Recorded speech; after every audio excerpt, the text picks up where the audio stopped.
Alors, s'il ne s'agissait que de faire des soins pour des soins, oui, ça n'aurait été que les personnes qui comprennent la beauté qui viendraient.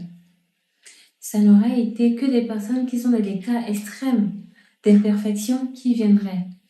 Donc en fait, on aurait eu une masse de femmes béninoises qui ne viendraient pas parce que a priori, j'ai pas de problème.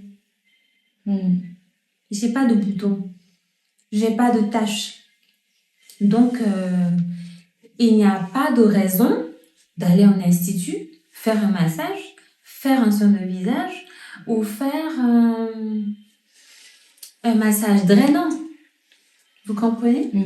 Donc, lorsque j'ai commencé à travers Boskin et à travers toute ma communication à parler d'abord bien-être chez la femme, connexion émotionnelle, retour à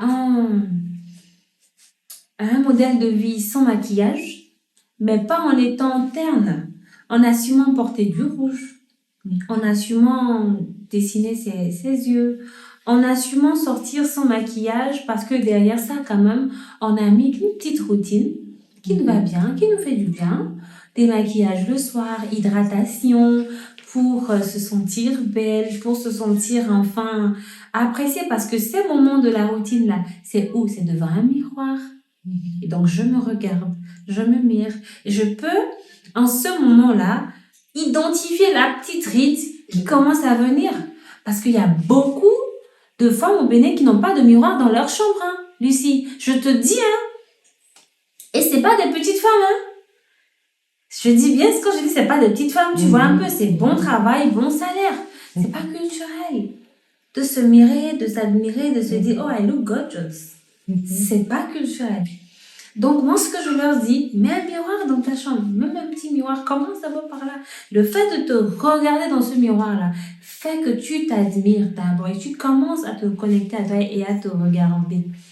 Et oui, quand je vois aujourd'hui la dynamique du gouvernement, quand je vois aujourd'hui combien le Bénin est devenu the place to be, quand je vois aujourd'hui l'attractivité du Bénin, l'intérêt des étrangers à choisir la destination Bénin pour faire du télétravail, à choisir la destination Bénin pour faire même leur voyage de noces, à choisir la destination Bénin pour faire des vacances en famille, parce qu'aujourd'hui on sait que c'est safe, il y a des endroits à visiter, on a la mer, on a le lac.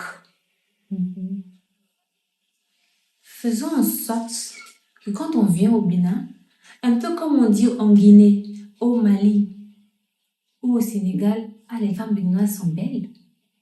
Vous êtes d'accord? On dit ça facilement dans ces autres pays. On dit les Guinéennes sont belles. Ah, ton frère ou ton mari est en peau sanguinée. Oh, attention. Mais on ne dit ça jamais des femmes béninoises.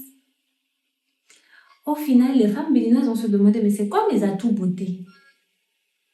Je ne sais pas si vous comprenez. C'est pas que de faire la pâte, faire la bonite. Non. On est toutes, en tant que femmes, dans le besoin d'être désirées, dans le besoin de se sentir vues. Donc, il faut un cadre dans lequel les femmes du Bénin commencent à s'apprécier et à se rendre compte que, comme les autres qui savent mettre des perles autour des hanches, qui savent enduire leur corps d'huile et de crème, qui savent sentir bon à tout prix, peu importe l'heure de la journée, qui savent tremper le pied de leur mari dans de l'eau chaude, il faut que les béninoises aussi comprennent qu'elles ont un rôle à jouer en fait en tant que femme, pas en tant que maman seulement.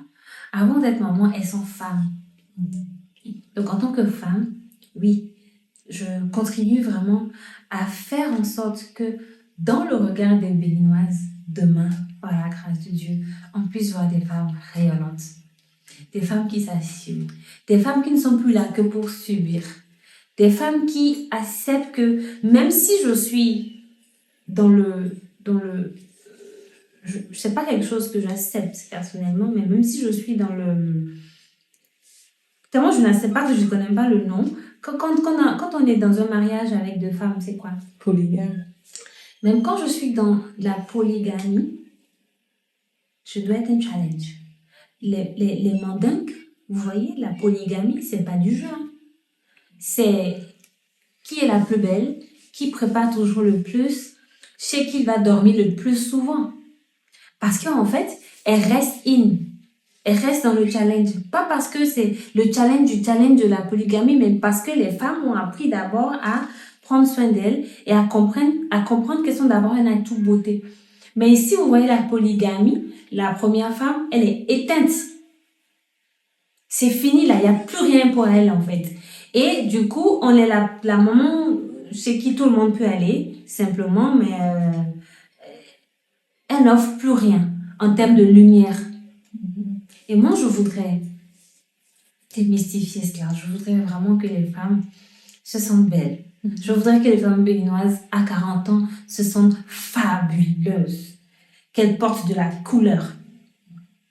Qu'elles incarnent de la couleur. Qu'elles soient pétillantes. Qu'elles aient envie d'aller dans des salons, prendre soin d'elles, de leurs ongles, de leur corps. Qu'elles fassent du sport pour maintenir en fait un corps en santé. Pas se laisser aller. Il faut tenir bon, il faut tenir la route parce qu'on est belle. Pas forcément pour le mari, mais pour soi et pour ces enfants-là qui nous voient en fait et qui se voient dans nos yeux. Mais en fait, moi, c'était ça mon déclic. De voir que mon fils se voyait dans mes yeux. Ah, si je suis déprimée, je veux faire un enfant déprimé. Et c'est la seule chose que je n'ai pas envie de transmettre. Voilà en fait ce qui contribue.